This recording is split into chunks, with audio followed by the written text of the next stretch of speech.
मैं आपको 8 ऐसी मैजिक हैबिट्स बताने वाला हूँ जिसे आप अच्छे से समझ के लाइफ में उतार दिए तो मैं वादा करता हूँ आपका 2024 जबरदस्त बना दूंगा। बस शर्त यह है कि वीडियो को एंड तक पूरा देखना है क्योंकि लास्ट वाला पॉइंट इन सभी पॉइंट्स की जड़ है। मैं आपको हुक नहीं कर रहा, बस आपको वीडियो के हर पॉइंट्स को ध्यान से सुनते जाना है। Number 1, phone of. एक सर्वे के अकॉर्डिंग लोग अपना वॉलेट भूलना ज्यादा पसंद करेंगे बजाय अपना फोन घर पे भूलने के। एवरेज यूजर करीब दिन में 150 बार अपना फोन चेक करता है और एक एवरेज पर पर्सन दिन में 6 घंटे अपना टाइम फोन में बिगाड़ देता है। इसलिए आपको इस चैलेंज में सबसे पहले अपने फोन को 11 दिन के लिए टाटा बाय बाय करना है, वरना ये फोन आपको चैलेंज पूरा करने नहीं देगा। ज्यादातर लोग अपनी बोरियत को मारने के लिए फोन को यूज करने लगता है, लेकिन जब आप बिजी रहोगे, अपने काम में लीन रहोगे, तब आपके दिमाग में फोन यूज करने का आएगा ही नहीं। आजकल मोबाइल को हम नहीं चलाते, मोबाइल हमको चला रहा है। मैं जानता हूं आज की डेट में किसी भी काम को करने के लिए मोबाइल लैपटॉप की जरूरत पड़ती है, इसके बिना काम करना इम्पॉसिबल है। स्टीव जॉब के द्वारा बनाया गया आईफोन जिसके यूजर बिलियन से भी ज्यादा है, लेकिन उनके लड़के ने कभी आईफोन यूज किया ही नहीं। मार्क जुकरबर्ग ने भले ही फेसबुक बनाया, लेकिन उन्होंने फेसबुक को उस तरह से कभी यूज नहीं किया जिस तरह से हम लोग यूज करते हैं। इन सभी एप्स को यूज करने के लिए सबसे जरूरी होता है टाइम, जो कि आपका है। आपका कीमती समय अपने जरूरी कामों में लगाना शुरू करो, ना कि फेसबुक, इंस्टाग्राम या स्नैपचैट पर लगाकर बर्बाद कर दो। इंसान अपना मतलब तो बहुत जल्दी देख लेता है, लेकिन जब बात आती है लाइफ की, तब इंसान अपना मतलब क्यों नहीं देख पाता। फोन किस लेवल पर आपको डिस्ट्रैक्ट करता है, आओ बताता हूँ। कैलिफोर्निया की स्टडी के अकॉर्डिंग जब कोई इंसान फोन की वजह से अपने काम से डिस्ट्रैक्ट होता है, तब उस इंसान को वापस उसी फ्लो में आने के लिए 25 से 30 मिनट लग सकते हैं। आपका एक डिस्ट्रैक्शन आपकी लाइफ के नस जाने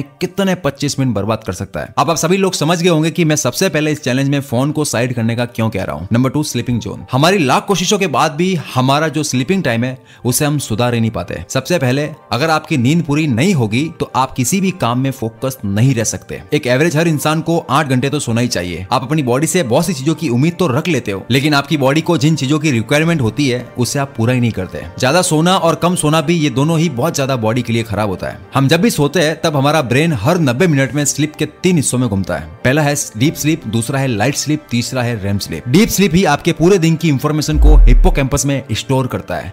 ये एक टेम्पररी स्टोर सिस्टम होता है। आपकी डीप स्लीप ही डिसाइड करती है कि कौन सी इंफॉर्मेशन स्टोर करनी है। आपकी अच्छी नींद ना लेने की वजह से आप डीप स्लीप मिस कर देते हो। Light sleep. डीप स्लीप में जितनी भी इंफॉर्मेशन कलेक्ट हो जाती है, तब उसमें पीछे बचने वाली इंफॉर्मेशन को फॉर्मेट करने का काम लाइट स्लीप का होता है। मतलब आपके मेमोरी को साफ करने का काम करती है, ताकि आप कल सुबह न्यू इंफॉर्मेशन आराम से कलेक्ट कर सको। आपने कई बार ऐसा देखा होगा, जब भी हम ठीक से सो नहीं पाते हैं, तब हमारा दिमाग किसी भी इंफॉर्मेशन को अपने अंदर घुसा ही नहीं पाता, क्योंकि हमारा दिमाग उस समय पूरा का पूरा ब्लॉक हो चुका होता है। अब आते हैं रैम स्लीप पर। रैम स्लीप में इंसान की आंखें नींद में मूव होती रहती है। डीप स्लीप इंफॉर्मेशन को इकट्ठा करती है और लाइट स्लीप फालतू बची इंफॉर्मेशन को डिलीट करने का काम करती है। तो वहीं रैम स्लीप इन सभी इंफॉर्मेशन को स्टडी करके एडिट करने का काम करती है। मतलब इन सभी इंफॉर्मेशन को एक ही डायरेक्शन में स्टोरी बनाकर आपके सामने लाकर रखती है, जिससे हमको सभी इंफॉर्मेशन एक ही जैसे लगने लगती है। क्योंकि रैम स्लीप सभी इंफॉर्मेशन को जोड़कर स्टोरी क्रिएट करने का काम करती है। हमने जो भी चीज सीखी होती है, रैम स्लीप उन सभी इंफॉर्मेशन को आपस में कनेक्ट करने की कोशिश करती है, जिससे हमको कई बार अजीब अजीब सपने आने लगते हैं। तो ये रैम स्लीप ही इंसान की क्रिएटिविटी साइड को खोलती है, जिससे पैदा होते हैं न्यू आइडियाज। अगर आप चाहते हो कि आपका माइंड अच्छे से वर्क करे ताकि आप अपने काम में न्यू आइडियाज के साथ कुछ फोड़ सको, तो भाई आपको अपना स्लीपिंग टाइम सुधारना ही होगा। अब बात करते हैं आपके सोने की पोजीशन के बारे में। अगर आप बिना करवट लिए सो नहीं पाते हो, तो आपको लेफ्ट साइड में करवट लेके सोना चाहिए। इससे जो आपका हार्ट है, मतलब आपका जो दिल है, वो अच्छे से वर्क करता है और उसको ज्यादा मेहनत करनी नहीं पड़ती। अगर आप राइट साइड करवट लेके सोते हो, तो आपका जो हार्ट है, मतलब आपका जो दिल है, उसे और ज्यादा मेहनत करनी पड़ेगी और उसी के चलते आप गहरी नींद नहीं ले सकोगे और एक टाइम बाद आपको गैस और एसिडिटी की शिकायत होने लगेगी। Number 3, to do list. आपके इतना कुछ करने के बाद भी आप अपने ही डेली रूटीन को फॉलो नहीं कर पाते। अगर आप लाइफ में जो भी बनना चाहते हो या अपने किसी भी आइडियाज के ऊपर भविष्य में काम करना चाहते हो, तो सिर्फ अपने दिमाग में रखने से कुछ नहीं होगा, क्योंकि आइडियाज तो दिमाग में बहुत आते हैं, लेकिन जब वक्त आता है उन आइडियाज पर काम करने का, तब आपका ब्रेन उन आइडियाज की इंफॉर्मेशन को बाहर निकाल ही नहीं पाता, क्योंकि हजारों आइडियाज आपने याद किए थे। मतलब आप भूल कर आगे बढ़ जाते हो और वो सभी आइडियाज पीछे ही रह जाते हैं। लिस्ट बनाना इसलिए भी जरूरी है कि बहुत से लोग बिना मतलब के इतने काम कर लेते हैं, जिससे सिर्फ उनको लगता है कि आज मैंने बहुत ज्यादा काम कर लिया, क्योंकि बॉडी थकने के कारण वो ऐसा बोलते हैं। लेकिन जब रात में सोने जाते हैं, तब उनको अपने इंपोर्टेंट काम एक एक करके याद आने लगते हैं कि यार मैं इतना इंपोर्टेंट काम करना कैसे भूल सकता हूँ। अगर आप अपने इंपोर्टेंट काम को ही करना भूल गए, तो बताओ आपका दिन कैसे सक्सेसफुल हुआ। इसलिए डेली अपने हर इंपोर्टेंट काम को एक फिक्स टाइम की टू डू लिस्ट बनाकर उसे करना शुरू करो, ताकि आपके हर सेकंड, हर मिनट की कीमत आपको पता रहे।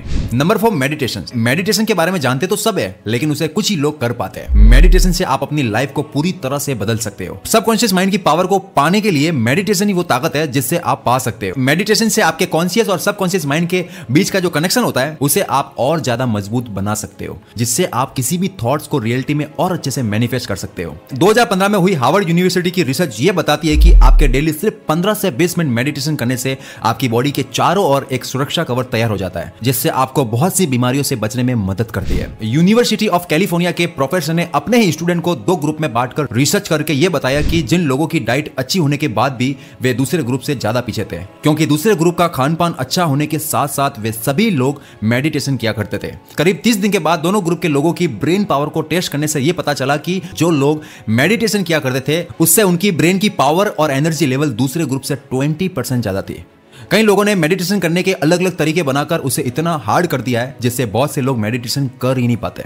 बहुत से लोग बोलते हैं मेडिटेशन करने से पहले आपका ब्रेन पूरा रिलैक्स होना चाहिए, लेकिन जब भी आप मेडिटेशन करने बैठते हो तब आपके माइंड में बहुत से नए नए थॉट्स पॉप अप होने लगते हैं। याद रहे, आपको अपने थॉट्स को ऑब्जर्व करने की कोशिश करनी है, ना कि माइंड को थॉटलेस बनाने की। मेडिटेशन करने का सिंपल तरीका है आपको बिल्कुल स्ट्रेट और रीढ़ की हड्डी को सीधा करके अपनी आंखों को बंद करके बैठ जाना है। आप पद्मासन और वज्रासन पोजीशन में भी बैठ सकते हैं। उसके बाद आपको डीप ब्रीदिंग करके अपनी सांसों पर फोकस करना स्टार्ट कर देना है। हमारा जो शरीर है वो करोड़ों सेल से बना हुआ है और हर सेल को जिंदा रखने के लिए ऑक्सीजन की जरूरत पड़ती है।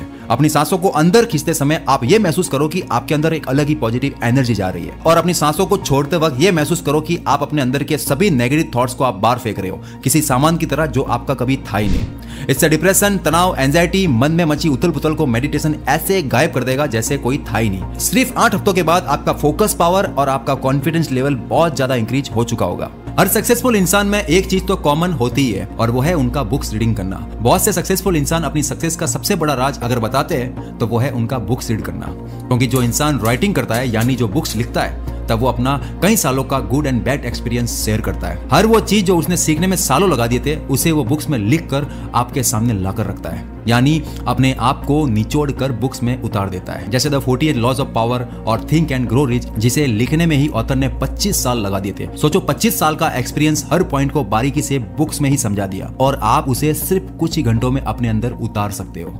मोटा मोटा अगर मैं कहूं, जिस गोल को पाने के लिए आप 10 साल हार्डवर्क करने वाले थे, बुक्स रीडिंग से आप अच्छा खासा एक्सपीरियंस लेके आपका वही गोल आप 5 साल में पूरा कर सकते हो। बुक्स रीडिंग की हैबिट जब तक आप डालोगे नहीं तब तक आपको इसकी ताकत समझ में नहीं आएगी। अगर मैं बात करूं हमारे देश के मोस्ट सक्सेसफुल इंसान मुकेश अंबानी के बारे में, तो वो आज भी डेली बुक्स पढ़ना नहीं छोड़ते हैं। उनका कहना है, मुझसे पहले बहुत से बड़े बड़े बिजनेसमैन इस दुनिया में जन्म लिए जिनका एक्सपीरियंस मुझसे कई गुना ज्यादा था, लेकिन मैं आज उनके ही एक्सपीरियंस को पढ़ के अपने बिजनेस में अप्लाई करता हूं, जिससे मेरा काफी काम आसान हो जाता है। बिल गेट्स, जो दुनिया के सबसे अमीर इंसान की लिस्ट में नंबर 1 पर रह चुके हैं, जो एक बिल्कुल मिडिल क्लास फैमिली में पैदा हुए थे, उनका सबसे बड़ा राज वो बुक्स रीडिंग को ही बताते हैं। किसी इंटरव्यू में उन्होंने कहा था कि मैं कई बार छुप छुप के लाइब्रेरी जाके बुक्स पढ़ा करता था। उनकी यही गुड हैबिट उनको इतना सक्सेसफुल बना गई। आज की डेट में टेस्ला, स्पेसएक्स जैसी कंपनियों में इलॉन क्या मचा रहे हैं ये हम सभी जानते हैं। मतलब जहां पर कोई भी प्राइवेट कंपनी स्पेस की कंपनी बनने में लोगों की फटती थी, तब वही कंडीशन इलॉन को नॉर्मल लगती थी। वो क्यों? क्योंकि उनको वो सब पता था जो वो बचपन से लगातार बुक्स पढ़ के सीखते आ रहे थे।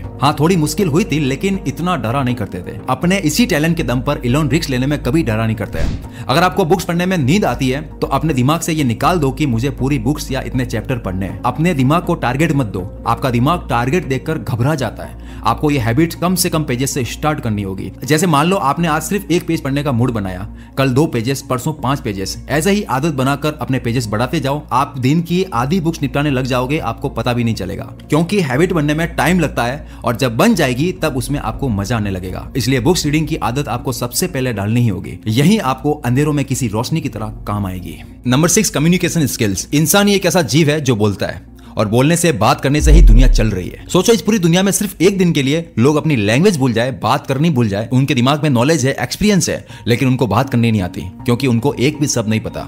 बिल्कुल अभी जन्म लिए किसी बच्चे की तरह उनको कुछ भी बोलना नहीं आता। अब आप मेरी बात समझ गए होंगे कि क्या इंपॉर्टेंस है बात करने की, यानी आपके शब्दों की। इंसान बोल के अपनी बात बताता है, यानी लैंग्वेज से अपनी बात बताता है, लेकिन कम्युनिकेशन स्किल से न केवल वो अपनी बात बताता है बल्कि वो अपनी बात मनवाता भी है। बहुत से पॉलिटिशियंस और लीडर इसका गलत यूज भी करते हैं। एग्जाम्पल, भले ही किसी पॉलिटिशियंस ने पिछले सालों में बिल्कुल भी काम नहीं करवाया होगा, लेकिन वो अपनी स्पीच के दम पर लोगों को ऐसे मैनिपुलेट कर देंगे कि लोगों को पिछला कुछ याद रहेगा ही नहीं और लोग फिर से उन्हें वोट देके जितवा देंगे। ये सारा खेल उनके जादुई शब्दों का है। कम्युनिकेशन स्किल की 3 लेयर होती है। ग्रेट फिलोसोफर अरस्तु ने बताया था कि लोगों को 3 तरीकों से मनाया जा सकता है, एथोस, लोगोस, पैथोस। एथोस, अगर मैं आपको इन 3 तरीकों को समझाने के लिए एक छोटा सा एग्जांपल दूं तो सबसे अच्छा एग्जांपल होगा टूथपेस्ट का, जिसमें हमको टूथपेस्ट खरीदने के लिए बताया जाता है कि इस टूथपेस्ट को 90% डेंटिस्ट सर्टिफाई करता है कि एक अच्छा टूथपेस्ट है, आप इसे खरीद सकते हैं। डेंटिस्ट का सुझाया नंबर 1 ब्रांड। और हमारा जो ट्रस्ट है वो डॉक्टर्स पर ज्यादा होता है। लोगोस का मतलब है लॉजिक को यूज करके अपनी बात रखना। जैसे टूथपेस्ट में फ्लोराइड है और फ्लोराइड आपके दांतों में जो कैविटीज होती है उससे लड़ने के लिए फ्लोराइड बहुत हेल्प करता है। और लास्ट में है पैथोस, इसमें लोगों को मनाने के लिए इमोशंस का यूज किया जाता है ताकि आप उनकी बात इमोशंस के साथ मान लो।